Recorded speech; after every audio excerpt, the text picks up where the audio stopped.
क्या team India के coach Gautam गंभीर और कप्तान शुभमन गिल के बीच में हो गई है अनबन और यही अनबन बन गई है टीम इंडिया के चौथे टेस्ट मुकाबले के तीसरे दिन ही हार का सबसे बड़ा कारण? आखिरकार किस तरीके से भारतीय टीम का अब यहां से बचाव हो सकता है और ये हार जो है टलती हुई नजर आ सकती है? सब कुछ आपको हम इस वीडियो में बताएंगे और जानेंगे कि क्या कुछ संभावना ऐसी बची भी है या सब कुछ भारतीय टीम ने तीसरे ही दिन इंग्लैंड के हाथों सौंप दिया है। और आखिरकार क्यों संजय मांजरेकर भी जो है वो बयान दे रहे हैं गंभीर को जिम्मेदारी लेने को लेकर के, और किस तरीके से भारतीय टीम ने तीसरे दिन पहले ही घंटे में हथियार डाल दिए थे। सब कुछ आपको जानने को मिलेगा इस वीडियो में। वीडियो पूरा देखिएगा, पसंद आए तो लाइक कीजिएगा, शेयर कीजिएगा दोस्तों में, और चैनल पर पहली बार आए हैं तो क्रिक रोस्ट की फैमिली में सब्सक्राइब का बटन दबा करके अभी शामिल हो जाएगा। चलिए वीडियो को शुरू करते हैं। भारत और इंग्लैंड के बीच में जब चौथा टेस्ट मुकाबला शुरू हुआ मैनचेस्टर के ओल्ड ट्रैफर्ड के मैदान पर, तो सबको ये उम्मीद थी कि टीम इंडिया यहां पर कम से कम 9 दिनों के ब्रेक के बाद आ रही है, तो यहां पर भारत कुछ अच्छा करेगा,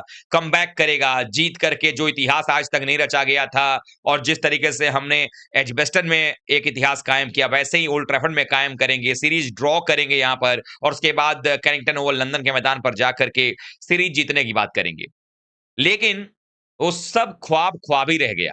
पहले दिन मुश्किल हालात थे, फिर भी हमारे बल्लेबाजों ने अच्छी बल्लेबाजी की, 358 रनों तक टीम इंडिया पहुंच गई। ये रन अगर ज्यादा नहीं थे तो कम भी नहीं थे, क्योंकि इंग्लैंड के कंडीशन में क्लाउडी वेदर में सबको यह बात मालूम था कि 350 रन अगर पहली पारी में कोई टीम बना देती है, और इवन अगर यही स्कोर इंग्लैंड की टीम पहली पारी में बना गई होती तो भारतीय टीम को आप देखते 300 रन तक टीम इंडिया ऑल आउट हो चुकी होती, या बहुत हद तक अगर अच्छा करती तो शायद बराबरी तक पहुंच पाती। लीड लेने के बारे में तो खैर हम सोच भी नहीं पाते, और लीड भी ऐसा 50, 60, 70 या 100 का नहीं, 186 रनों की लीड इस वक्त इंग्लैंड के पास में है, और अभी भी 7 विकेट के बाद 3 विकेट बचा हुआ है, और कप्तान बेन स्टोक्स 77 पर नाबाद हैं और शतक के करीब जा रहे हैं।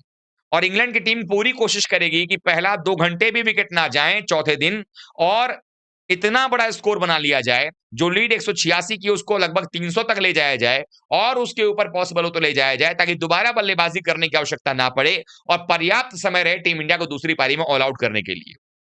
जो हालात नजर आ रहे हैं उसको देख करके आप ये जरूर अंदाजा लगा रहे होंगे कि इंग्लैंड अगर 250 प्लस गया तो यह भी संभव है कि भारत को पारी की भी हार का सामना करना पड़ सकता है। और ऐसे में इंग्लैंड के कप्तान बेन स्टोक, जिनको की थोड़ी सी हैमस्ट्रिंग वाली इंजरी नजर आ रही थी, वापस गए पवेलियन, अपने आप को ठीक करवाया, वापस फिर बल्लेबाजी करने के लिए आ गए, और उनकी पूरी कोशिश है कि जितना ज्यादा लीड मिल सके और जितना ज्यादा भारत पर दबाव बनाया जा सके वो बनाया जाए, क्योंकि चौथी पारी में खेलना इस विकेट के ऊपर में मुश्किल हो सकता है और इंग्लैंड को चौथी पारी खेलना है। लेकिन अगर ज्यादा लीड हो जाएगा तो भारत ही तीसरी और चौथी पारी दोनों के बराबर खुद खेलेगा। लेकिन ये सब शुरू कहां से हुआ और कैसे गौतम गंभीर और गिल के बारे में अनबन को लेकर के भी जो है अब रूमर्स जो है वो उड़ने शुरू हो गए, अफवाह शुरू हो गया है, क्या इसमें सच्चाई है या नहीं है, उस पर भी बात करेंगे। और क्यों ऐसा सवाल जो है वो सोशल मीडिया पर अभी उठने लगा है कि क्या गौतम गंभीर और गिल के बीच में नहीं बन रहा है। जरा इसको शुरुआत करते हैं दूसरे दिन के खेल से। दूसरे दिन जब 1 घंटे 10 मिनट यानी 70 मिनट का खेल बचा हुआ था टी ब्रेक से पहले, उसमें 14 ओवर की गेंदबाजी होती है और भारतीय गेंदबाजों के खिलाफ में इंग्लैंड के दोनों ओपनर्स ने 77 रन मारे, लगभग 6.25 रन प्रति ओवर रन बनाए गए। उसके बाद भारतीय टीम जब अगला 2.5 घंटा खेलने आती है तो सिर्फ 2 विकेट निकाल पाती है, और स्ट्रेटजी के नाम पर कुछ भी समझ में नहीं आता। और दिन का खेल जब खत्म होता है तो इंग्लैंड ने 225 रन बना लिए थे, 133 रन सिर्फ बचा हुआ था। फिर भी एक उम्मीद थी कि चलिए कोई बात नहीं, अगर सुबह तीसरे दिन जो भारतीय टीम अगर कुछ अच्छा कर जाती है तो क्या मालूम कमबैक हो जाए, 2-3 विकेट अगर भारतीय टीम के गेंदबाज जल्दी निकालें तो हमला बोला जा सकता है इंग्लैंड के ऊपर में। लेकिन ऐसा कुछ भी नहीं होने दिया जो रूट और ओली पोप की जोड़ी ने। इन दोनों बल्लेबाजों ने मिलकर के जो शतकीय पार्टनरशिप निभाई और जिस तरीके से दोनों बल्लेबाज खेल रहे थे, भारत को एक भी विकेट नहीं मिला और पहले सेशन में भारत ने 107 रन दे दिए। कोई स्ट्रेटजी भारत की नजर ही नहीं आ रही थी। और कुल मिलाकर के अगर देखा जाए तो भारत ने जो है वो पहले दिन, जो दूसरा दिन था, जो पहली पारी थी इंग्लैंड की, जब दूसरे दिन शुरू हुई तो 46 ओवर गेंदबाजी हुई थी। और जब ये लंच ब्रेक की बात आई तो लंच ब्रेक तक में 68 ओवर का खेल हो गया। पारी के 69वें ओवर में जाकर कप्तान को वॉशिंगटन सुंदर याद आते हैं। ये वो वॉशिंगटन सुंदर हैं जिन्होंने दूसरी पारी में लॉर्ड्स में 4 विकेट निकाले थे। जेमी स्मिथ, जो रूट, हैरी ब्रूक जैसे बल्लेबाजों को उन्होंने चलता किया था, लेकिन कप्तान को जो वहां पर वॉशिंगटन सुंदर की याद भी नहीं आई, जबकि वॉशिंगटन सुंदर खुद ही याद दिला रहे थे, इशारा कर रहे थे मैं भी बॉलर हूं यहां पे।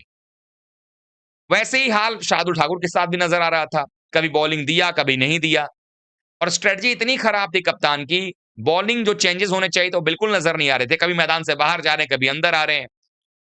बुमराह की फिटनेस पर भी सवाल फिर से उठ रहा है।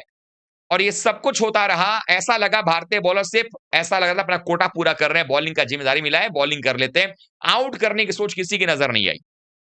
और फिर जब कप्तान गए लंच से पहले तो 3 ओवर की गेंदबाजी हुई, 16 रन दे चुके थे सुंदर। लेकिन आने के बाद जब दोबारा गेंदबाजी उन्होंने किया, तो वहां पर 2 ओवर में लगातार 2 विकेट निकाले। पहले ओली पॉप को चलता किया स्लिप में, फिर उसके बाद हैरी ब्रूक को चलता किया। एक समय लगने लगा कि भारत फिर कुछ अच्छा करेगा, लेकिन जब नई बॉल ली गई, तो फिर बुमराह बाहर चले गए। चाय काल तक वो गेंदबाजी करने के लिए एलिजिबल नहीं थे। और चाय काल के बाद भारत ने अंतिम सत्र में 3 विकेट निकाला भी, तब तक बहुत देर हो चुकी थी और भारतीय टीम इंग्लैंड ने बना लिए थे 544 रन। भारतीय टीम के खिलाफ उनकी जो बढ़त है वो 186 की हो गई है। लेकिन सवाल अब ये उठ रहा है कि आखिरकार क्या ये गलती सिर्फ कप्तान गिल की है? क्या कोच गौतम गंभीर की जिम्मेदारी नहीं बनती है? आईपीएल में इतना अनुभव रहा है कि आप डगआउट में बैठते हो, वहां से संदेशा लगातार भिजवा रहे होते, तो क्या देश के लिए संदेशा भिजवाने में समय लग सकता था क्या? ओवर्स के बीच में क्या ये नहीं भिजवाया जा सकता था कि भाई सुंदर को बॉलिंग करा लिया जाए? 68 ओवर तक क्यों इंतजार कराया गया? शायद अगर सुंदर 20 ओवर पहले अगर आए होते, जिस समय जडेजा बॉलिंग करने आए, अगर उस समय सुंदर आए होते बॉलिंग करने, तो शायद हालात कुछ अलग हो सकते थे और वो विकेट निकाल सकते थे। वो दबाव इंग्लैंड पर था उनके खिलाफ खेलने का और उन्होंने करके भी दिखाया। लेकिन वहां पर एक गलती जब हुई तो कप्तान गिल तो दोषी थे ही, लेकिन क्या कोच को नहीं बात करनी चाहिए थी? शार्दुल ठाकुर को बॉलिंग जब दी जा रही थी, एक मैच में उनको बॉलिंग ही नहीं दिया और जिसमें दिया उसमें पता नहीं कब दिया जा रहा है। अंशुल कंबोज टीम में आए, लेकिन कुलदीप यादव के बारे में कुछ सोचा नहीं जा रहा है।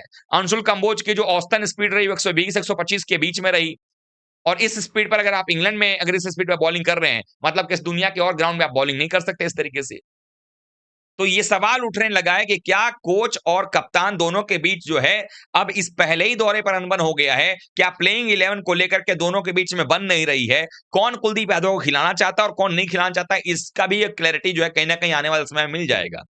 चूंकि भारतीय टीम, एक बात तो मानना पड़ेगा कि प्लेइंग 11 अपने फिटनेस तो परेशान है ही, लेकिन प्लेइंग 11 भी टीम इंडिया ने इस मुकाबले में बेहतर नहीं खिलाई, जिसका खामियाजा भुगतना पड़ता है।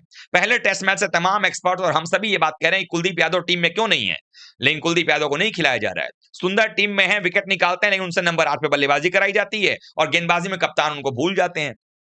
तो आखिरकार क्या कप्तान नहीं चाहते बॉलिंग करवाना? क्या कप्तान गिल को नहीं खिला आपके कुलदीप को नहीं खिलाना चाहते हैं? ये कई सारे सवाल हैं जो उठ रहे हैं और ये सवाल दोनों पर उठेंगे, कोच पर भी और कप्तान गिल पर भी। इसी बीच संजय मांजरेकर ने भी एक बयान दिया। उन्होंने कहा कि ये जिम्मेदारी जो है वो गौतम गंभीर को भी लेनी पड़ेगी बतौर कोच, ताकि अगर कुछ नहीं हो रहा है, कप्तान को दिमाग में नहीं आ रहा है, वो भूल गया, तो ये आपकी जवाबदेही बनती है। अगर आप 2-4 ओवर देखते हो, तो आप कोई संदेशा पहुंचवाओ मैदान पर कि ये करना है अब, यहां पर ये चीज किया जा सकता है। और वो चीज होता हुआ नजर नहीं आ रहा है, कोई भी कम्युनिकेशन नजर नहीं आ रहा है। कम्युनिकेशन गैप साफ तौर पर नजर आ रहा है कोच और कप्तान के बीच में जब मैच चल रहा है। और ऐसे में ये मुकाबला जो है वो हाथ से निकलता नजर आ रहा है, या यूं कहें कि हाथ से निकल गया।